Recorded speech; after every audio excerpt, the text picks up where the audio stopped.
Bonjour à tous, avant de partir en vacances, il est préférable de faire tous les points de contrôle, notamment sur votre véhicule, pour être certain de partir sereinement sur les routes. L'association 40 millions d'automobilistes vous donne tous les bons petits conseils et les points de vérification essentiels pour être sûr de partir tranquille. On va vérifier l'état de nos pneumatiques évidemment. Est-ce que vous saviez que votre véhicule, son contact au sol, eh bien c'est l'espace de 4 fois la paume de ma main. C'est le point de contact du pneumatique au sol. C'est sans doute l'une des pièces les plus importantes. Pour la tester sur la profondeur des interstices entre les pneumatiques, je vous donne un petit conseil, une pièce de 2 €. Vous la mettez dedans, il faut que la partie autour soit à l'intérieur de votre pneumatique. Si c'est le cas, vous pouvez partir sereinement parce que le test, le petit témoin d'usure, il est parfois difficile à trouver. Regardez bien les flancs de votre pneumatique. Si sur le côté c'est abîmé, c'est changement de pneumatique obligatoire. Là, on ne répare pas. En revanche, regardez la surface du pneumatique autour.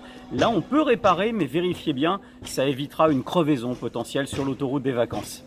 Question aussi de pression dans le pneumatique. Vérifiez la bonne pression de vos 4 pneumatiques. Pour cela, c'est simple, vous ouvrez la portière de votre véhicule. La plupart du temps, c'est ici que le constructeur va mettre une petite étiquette avec la juste pression sur votre pneumatique. Regardez si vous n'êtes pas trop chargé, auquel cas il faudra compenser la charge par un réglage sur la pression du pneumatique de votre voiture aussi.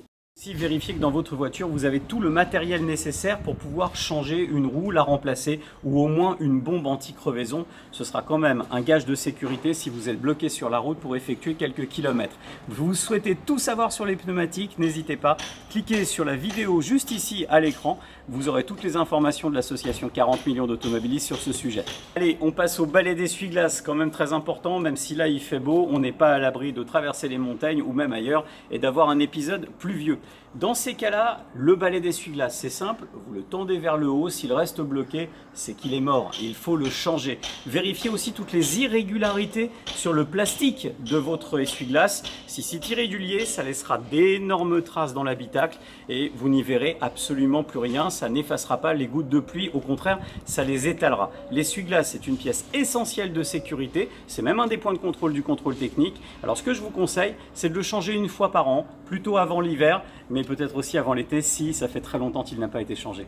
Autre sujet capital, on n'en parle jamais, mais vous savez, on parle jamais des choses les plus intéressantes, c'est le filtre à air d'habitacle. On ne pense jamais à le changer et pourtant ce filtre à air d'habitacle va vous permettre de filtrer tous les polluants, tous les pollens. C'est essentiel dans une voiture. Si vous voulez en savoir plus, regardez la petite vidéo juste ici de l'association 40 millions d'automobilistes qui testent le filtre à air d'habitacle et vous verrez que l'on peut obtenir à l'intérieur de l'habitacle de notre voiture, si on utilise le bon filtre à charbon actif, un air 10 fois moins pollué qu'à l'extérieur.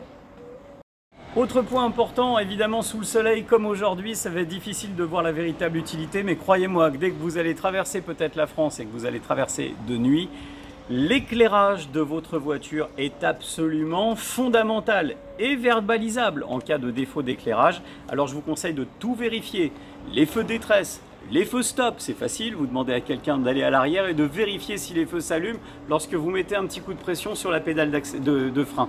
Vous regardez aussi évidemment si vous avez potentiellement un jeu d'ampoules à l'intérieur de votre voiture, même si, soyons francs, dans la plupart des cas aujourd'hui, il faut avoir fait Polytechnique pour changer une ampoule sur une voiture. Vérifions les niveaux, niveau d'huile, niveau de lave-glace, niveau de liquide de refroidissement. Ce sont les 3 niveaux que l'on oublie systématiquement de vérifier. On se dit que tout va bien jusqu'au moment où il n'y a plus de liquide de refroidissement. Et là, c'est la panne. Plus de liquide lave-glace. Et là, c'est la catastrophe, peut-être même l'accident. C'est capital et fondamental de vérifier tous les niveaux ainsi que le niveau d'huile. D'autres niveaux nécessitent l'intervention d'un professionnel. Je pense notamment au liquide de clim. On a tendance à rechigner un petit peu là-dessus. Sachez que si vous n'avez plus de liquide, vous pouvez endommager le compresseur de climatisation. Et là, la facture se comptera en plusieurs centaines, voire près d'un millier d'euros. Alors ne mégotons pas là-dessus, c'est capital de vérifier ces niveaux. Niveau de liquide de frein, tous ces niveaux que seul un professionnel peut vérifier. Alors n'hésitons pas à aller voir notre garagiste. Ça lui fera plaisir, après le confinement, de vous revoir. Et nous, ça nous fera plaisir de partir en toute sécurité. Allez, je vous propose les petits points en plus. Vérifiez que vous avez votre gilet, votre triangle de sécurité à l'intérieur de l'habitacle de votre voiture. C'est verbalisable de ne pas l'avoir. Vérifiez que vous avez bien tous les papiers du véhicule, je vous parle en connaissance de cause, ça serait dommage de les oublier. La carte grise, votre permis de conduire, absolument essentiel en cas de contrôle. Vérifiez aussi que vous avez, pourquoi pas, une trousse de secours pour pouvoir venir en première intervention sur les lieux d'un accident ou aussi peut-être pour nous. Et puis dernier point, et celui-là les capitales, vérifiez que vous avez de quoi occuper les enfants, parce que quelquefois, ça, croyez-moi, sur la route, ça fait du sport quand on a oublié. Cette fois-ci, ça y est, vous avez tout pour partir en vacances et être heureux. Il nous manque plus que la météo, le soleil, et croyez-moi, vous passerez de bonnes vacances. Moi, je vous dis à la rentrée, avec le sourire, pour toutes les prochaines actions de l'association 40 millions d'automobilistes. Bonne route, soyez prudents.